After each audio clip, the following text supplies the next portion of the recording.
Welcome to Section 420, Talkin Yankees, the podcast. Well, the Yankees split a series against the Tampa Bay Rays. They come to the Bronx. And it's a series that, even though you would like to, take 3 out of 4 or even sweep them because you're the home team. But I think a series always you'd be positive about, and I'll kind of get into that afterwards. A few worry spots, mainly in the Yankee bullpen, but that's something that obviously the Yankees can possibly correct, later on in the season. But now let's break the whole thing down.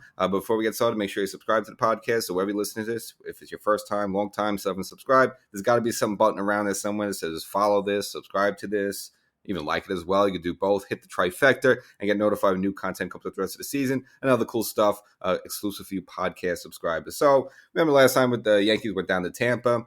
Lost 2 out of 3, including a game, the finale game where the Yankees had a 6-0 lead. We're cruising. You figure, hey, we're doing this in our own backyard. Well, Yankees ended up returning the favor in the game. That would be game 3 of the series. So just kind of a, hey, we choke a 6-run lead. Well, and the Tampa choked a 6-run lead. It's a little volley back and forth of that. But it's a series where you saw a lot of good things from the Yankee offense. It's mainly that, collectively throughout these games, they were behind a lot, but just came right back and stuck to them. So you like to see that. You also see Volpe actually had a really great series, and he's really starting to seem like breakout, so to speak, and really starting to, really be in the play that we thought he would be when he signed the season.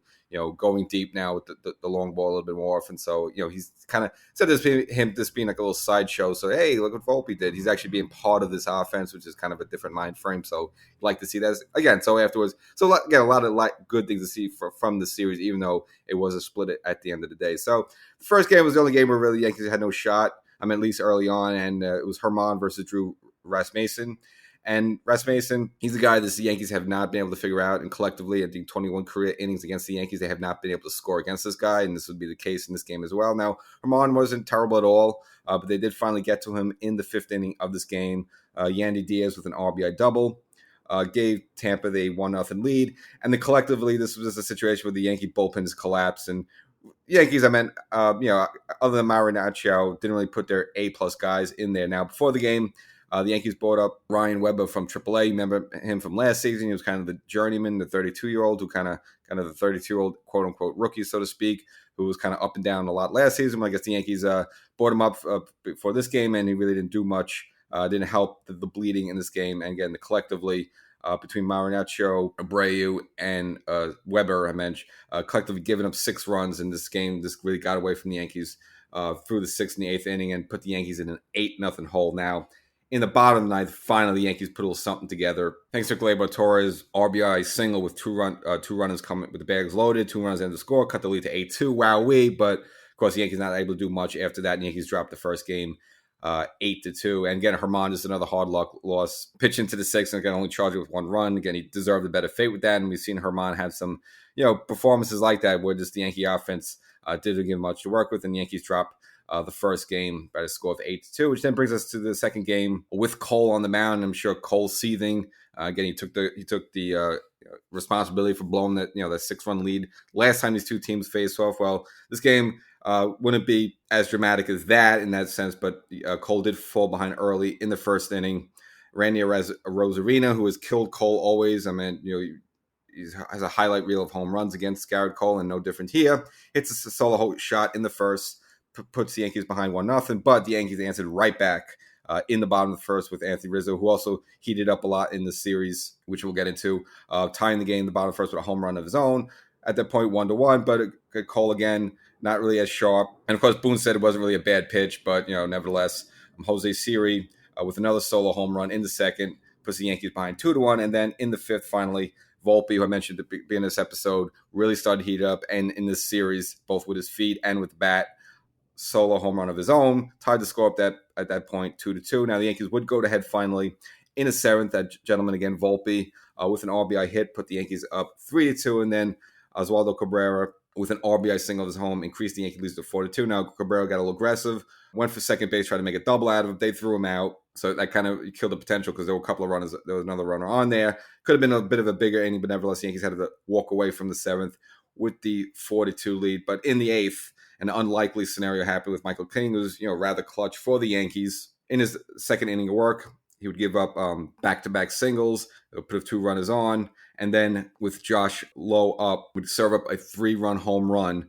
put the Yankees behind at that point 5-4. And King, again, who's quite reliable, needed Holmes to actually bail him out to get the Yankees through the eighth inning there. So it's usually King have to come in to mop up Holmes's mess. Well, now Holmes had to come up and bail out King there. So a little role reversal.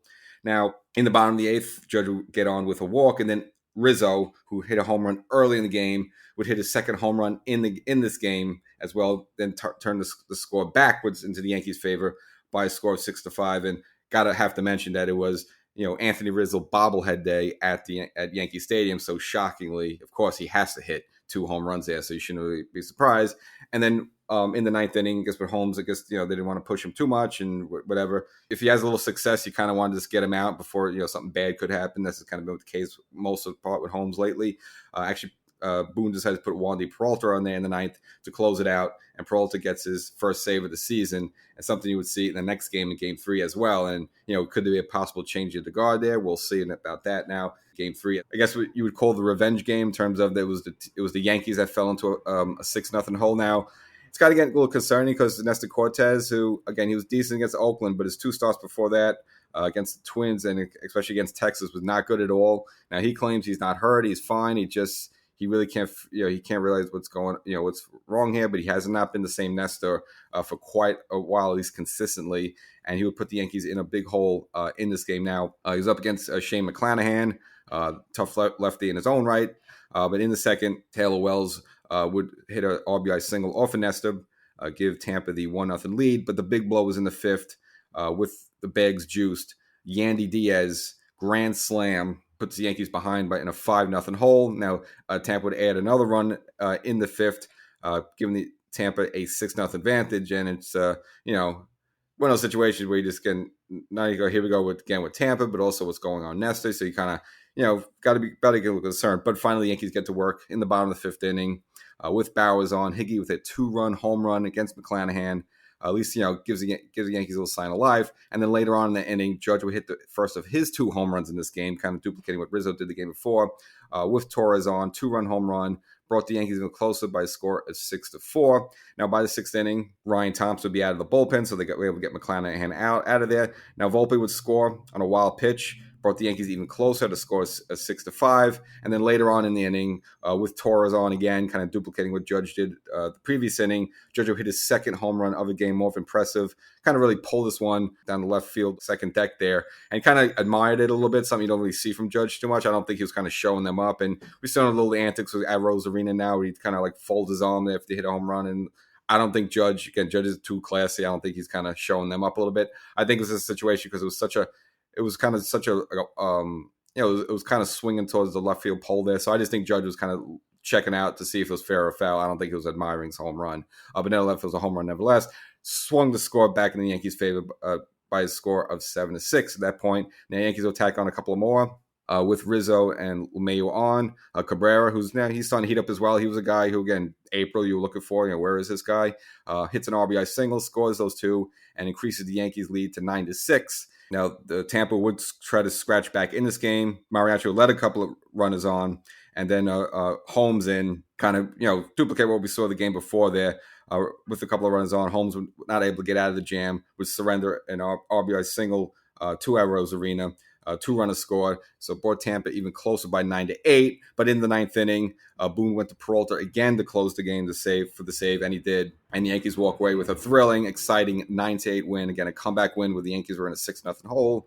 Many are saying, you've seen across the internet, perhaps the Yankees' best win of the season. Just give the fact with all the the team they're facing and what happened, the home runs by Judge and all that. You can make the case for that, but the thing I just worry about is that I mean, I like Wandy Peralta, but he should not be the closer. So, so if this case now where Holmes is now your 7th or 8th inning guy, okay, that's fine. But at some point, the Yankees got to get a stable closer. That's not supposed to be Wandy's role. But nevertheless, the Yankees at least take a 2-1 series lead at that point, which brings us to Game 4. And it's kind of an annoying game. Again, a game the Yankees lost, but in a way, there's some aspects of it that you like.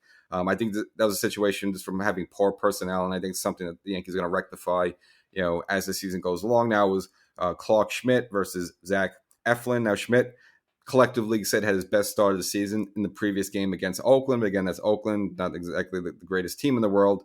Now Schmidt did fall behind early in this game by 1-0 score. Now by the third inning, already down 1-0. Paredes with a single, and then Brandon Lau with a sac fly would tack on the Tampa's lead by a score of 3-0. But finally, in the bottom of the third, Oswaldo Cabrera, who again mentioned he's starting to heat up as well, finally got the Yankees on the board with Trevino on 2-run home run. Brought the Yankees a little closer to 3-2, and then Anthony Rizzo hits his third of the series, 2-run shot of his own with Bowers on. Then swings the score in the Yankees' favor by the score of 4-2. Now, in the fifth inning, it kind of all came apart for the Yankees. And yeah, you could blame Schmidt a little bit, but I blame more Boone. And again, Boone's made some, I defend Boone a lot, but he's really made some head scratching decisions of when not to take a pitcher out and when taking a pitcher out. And lately, this seemed to all be blown up in his face lately, and it really blew up here. So now Schmidt started off the inning with a strikeout to Siri, but then after that, gave up a walk to Paredes. Wander Franco with an infield single there where, okay, it wasn't really a hard hit ball. It was kind of a little bad luck there, but still, I don't know. You can see that they're possibly touching him up, possibly he's losing the control. And then Lau with a single of his own. Now, from there, Paredes wasn't able to score. The Yankees were able to at least get the ball, home in times, but unfortunately put it at a point where the bases were loaded. But you could clearly see that, all right, Schmidt's starting to lose it now. They're touching him up. The Brandon Lau single could have easily been a double and stuff like that. I mean, you're kind of lucky that no one scored on there, but that's when Boone should have took him out. Clearly Schmidt was losing it. He's not one of your dependables like a Cole, or maybe give Cole a batter or two just because he's your ace and you trust him. But that was clearly the point where you take him out. But nevertheless, keeps him in it with a Rosarina up. He would hit a sac fly, bring in one runner there. But no, Boone sticks with him too much. Gets him to face Josh Lowe. Now, Josh Lowe would walk, so this would reload the bases yet again. And then finally, Boone comes out to take out Schmidt and put in Albert Abreu, who, again, he's just always been terrible. I mean, usually if obviously you lose in a game, something like that, you bring in Abreu, okay, but you don't bring him in a high leverage situation. He never seems to get the big out. And, I think at some point you're going to see him get sent down or traded or DFA'd because, I think only one time this season he actually came through in a big spot. Other than that, he always gets bombed. He always gets hit. Always wild. Always hitting batters. And this would be no difference with Taylor Walls up, bases loaded. Give the back-breaking grand slam up to him, giving Tampa a stunning 8-4 lead. And that's really where the game basically was won and lost there in the trenches. Schmidt was decent, but as soon as Schmidt started to get touched up a little bit, should have yanked him out of there much sooner. He's ready in the fifth inning. That's usually as far as Schmidt's going to go. So I don't know what Boone was thinking, he was going to get out of that jam. And I understand, you can't keep using your bullpen, burning them out every night. But that's a situation where if you can use Abreu, who should have been in much sooner than that, there's already damage done, and then you bring them in already with bases loaded, and boom, first batter, grand slam to Walls there. And then that was really it for the game. Now the Yankees, you liked that they did scratch back a little bit in the eighth inning. They were able to add another run. They were down by a score of 8-5 with a runner on. Now Volpe was able to get underneath the pitch there and drive it to left field. His first home run, but overall his second home run of the series. Again, you like to see where his bat came alive here. And the Yankees brought it in close to 8-7, but nevertheless, we're going to do it after that and have to take the 8-7 loss. So you like the fact that, they showed some toughness, they showed some guts. They had a backbreaker, giving up that grand slam there, but we're able to at least claw back to 8-7, but then we'll have to settle for the, 2 games apiece split against Tampa Bay Rays. Now, a number of things look this, I kind of mentioned at the top of the episode. It's a split at home, but I think there were a lot more good things about this than bad things. I think the bad things were just basically the Yankee bullpen, and it's more of a personnel thing that's failing. You don't expect Michael King's a keeper. Okay, he gave up a 3-run home run in the second game there, but you don't expect, he's usually pretty clutch. Okay, you have a bad game as well. You don't worry about that. But I think it's the likes of these, Abreu types, the Ryan Webbers, who they just bought up for the one game, and again, he's a guy you're not going to see too long. So I think those are things that the Yankees can clean up, but you got to be concerned a bit, what's going on. That again, Boone seems to be using Holmes much earlier because I guess now he's not really the closer, and Boone seems like to be going matchups inning by inning there. So it just seems a case where I think they're going to be looking for. They're going to have to be if Holmes is not that guy, then they have to be looking for a closer around the trade deadline or sooner than that. And Greg Weissert, he closed games in AAA in the minors, but he's not the solution for the majors. Again, he's decent, okay, but he's not. We've seen enough of him to know what he is and what he isn't, and he's not a closer right now. So that's just something I think the Yankees are going to have to bring in. If Holmes is not the guy, then they're going to have to probably get somebody around the trade deadline. So I think that those are moves they made. And just in general, I think they could bring some guys in here via the trade or via other methods just to shore up that bullpen. And, so we see we see less of the likes of someone like an Albert Abreu, who's just, again, it's just, every time's in there, it's always bad luck. So the bullpen you're worried about a little bit. You're worried about Nestor Cortez, but this offense is coming alive a little bit, and that's really been, what we've been worried about last couple of weeks. Again, the Yankee offense looks putrid, like really, and it's been beyond Judge not hitting. Like a lot of them are not hitting, but that's not the case right now. Looks like they're starting getting on a roll a little bit. You'd like to see what you're seeing from Anthony Volpe. Again, first Yankee to swipe 13 out of his 13 first bases there, so he's doing it with the feet. Starting to hit the ball a lot more authority now, hitting some home runs. You see Oswaldo Cabrera heating up a little bit. Judge with 2 home runs. Rizzo kind of doing his thing. So collectively, you're seeing this 8 Yankee offense come to life. So that's the good. So that's the good part there. Nestor Cortez, we got to worry about him a little bit again, but he says physically fine. He's just not able to find it, whatever that means. I don't know. He's kind of funky. He's not your typical power pitch. He relies a lot on trickery, fakery. He has a whole bag of tricks and different arm slots and arm angles. So maybe he's just a little bit out of whack. Not too concerned there, but you got to be a little bit. But I'll say of all the concerns, he's got to see that Yankee bullpen at least towards the end of these games. Is Boone going to do different matchups? Is he going to let King close once in a while? Is he going to let Holmes close once in a while? Is he going to Peralta close once in a while?